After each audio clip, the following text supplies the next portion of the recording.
श्री स्वामी समर्थ. जय जय स्वामी समर्थ. तुळशी विवाहाची पौराणिक कथा नक्की ऐका. पुरातन काळातील गोष्ट आहे. कांची नगरीत महेश नावाचा राजा राज्य करत होता. त्याला बरेच वर्ष मुलं बाळं नव्हती. त्यासाठी त्याने बरेच नवस केले. तेव्हा त्याला नवसाने एक मुलगी झाली. तिचे नाव त्याने मधुरा असे ठेवले. मधुरा हळूहळू मोठी झाली आणि आता ती लग्नायोग्य झाली होती. म्हणून राजाने तिची पत्रिका ज्योतिषास दाखवली. तेव्हा तिची पत्रिका पाहून ज्योतिषाने सांगितले, जो हिच्याशी म्हणजेच जो मधुराशी विवाह करेल त्याच्या अंगावर वीज पडून त्याचा मृत्यू होईल. हे सारं ऐकून राजाला फार दुःख झालं. आपली एकुलती एक मुलगी आणि तिच्या नशिबी असं लिहिलेलं आहे. त्यामुळे तो फारच चिंताग्रस्त झाला. तो काळजी करू लागला. तेव्हा त्यावरती उपाय म्हणून एका ब्राह्मणाने मधुराला 12 विष्णू मंत्र सांगितला. त्यांनी तिला सांगितले की तिने नियमितपणे त्या मंत्राचा जप करावा. तुळशीची पूजा व कार्तिक शुद्ध नवमीला तिचा विष्णूशी विवाह करून द्यावा. विष्णूशी विवाह लावावा असं व्रत त्यांनी सांगितलं. मधुरा त्याप्रमाणे करू लागली. एकदा एका गंधर्वाने तिला पाहिले व तो तिच्यावर मोहित झाला. माळिनीच्या मदतीने स्त्रीवेश घेऊन त्या माळिनीबरोबर तो मधुराकडे आला. ती माळीन म्हणाली, ही माझी मुलगी आहे. फुलांची रचना करण्यात खूप तरबेज आहे. तुला देवासाठी फुलांच्या नाना प्रकारच्या रचना करून देत जाईल. आता तो गंधी मधुराकडे दासी म्हणून राहू लागला. कांची राजाचा पुत्र मुकुंद हाही मधुरावर मोहित झाला होता. तो सूर्याची खूप उपासना करायचा.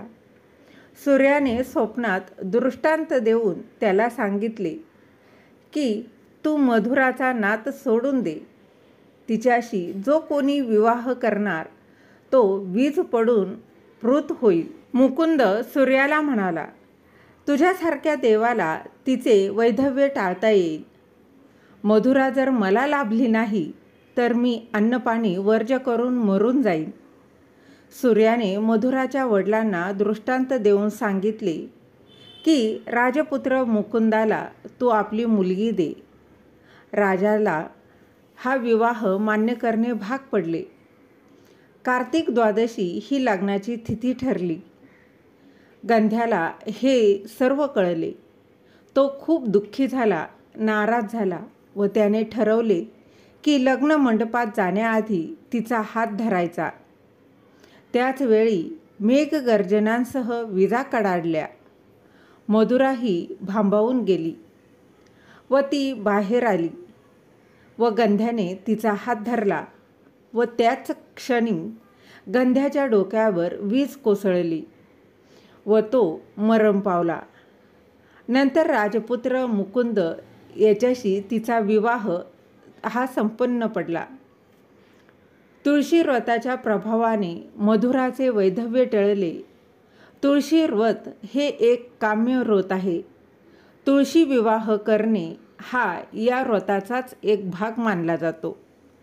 या निमित्तानं कर्त्याला कन्यादानाचं पुण्य लाभतं असं म्हटलं जातं. एकदा शिवाने आपले तेज समुद्रात टाकले.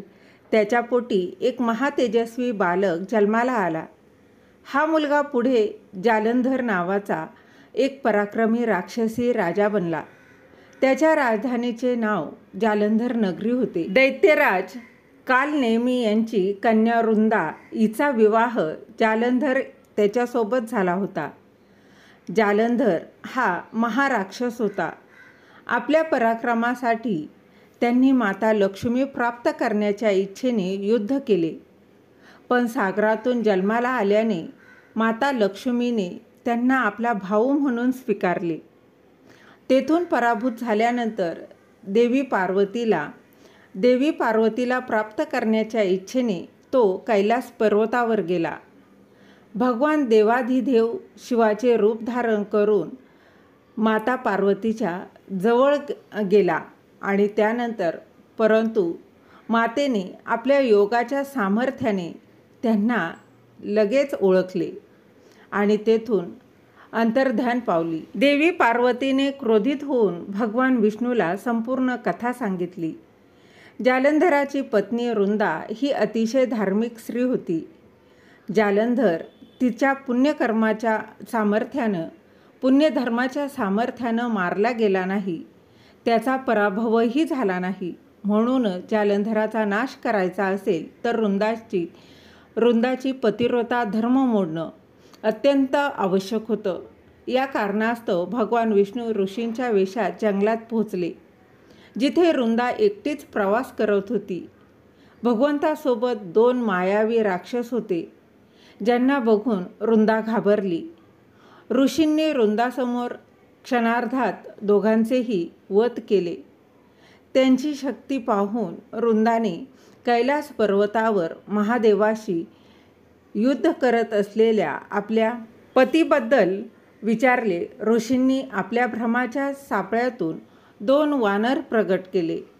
एका माकडाच्या हातात जालंधरचे डोके आणि दुसऱ्याच्या हातात धड होते. पतीची ही अवस्था पाहून रुंदा बेशुद्ध पडली. शुद्धीवर आल्यावर तिने आपल्या पतीला जिवंत करण्यासाठी ऋषीदेवाकडे विनवणी केली. भगवंतांनी पुन्हा आपल्या भ्रांतीने जालंधरचे मस्तक शरीराला जोडले, पण त्याने स्वतःही त्याच शरीरात प्रवेश केला. रुंदाला या फसवणुकीची किंचितही जाणीव झाली नाही. रुंदा परमेश्वरासोबत पत्नी म्हणून प्रमाणेच वागू लागली. त्यामुळे तिचे पावित्र्य नष्ट झाले. हे घडताच रुंदाच्या पतीचा जालंधरचा युद्धात पराभव झाला.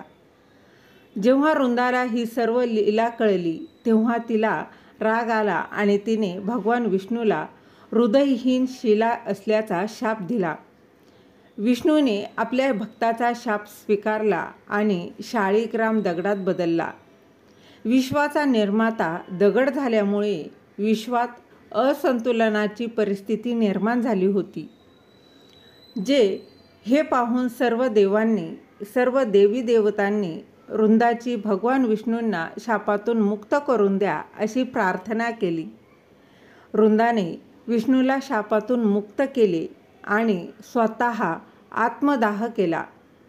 जिथे रुंदा भस्म झाली तिथे तुळशीचं रोप उगवलं होतं. भगवान विष्णू रुंदाला म्हणाले, हे रुंदा, तुझ्या पावित्र्यामुळे, तुझ्या पवित्रतेमुळे तू मला लक्ष्मीपेक्षाही प्रिय झाली. तू लक्ष्मीपेक्षाही प्रिय झाली आहेस. आता तुळशीच्या रूपाने तू सदैव माझ्यासोबत असशील.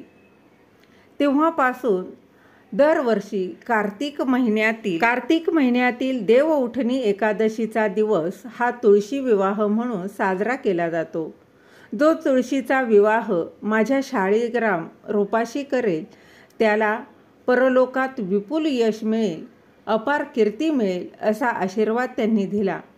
ज्या घरात तुळशी असते त्या घरात यमाचे दूतही अकाली जाऊ शकत नाहीत. मृत्यूसमयी तुळशी आणि गंगाजल तोंडात ठेवून ज्याचा जीव निघून जातो तो पापांपासून मुक्त होऊन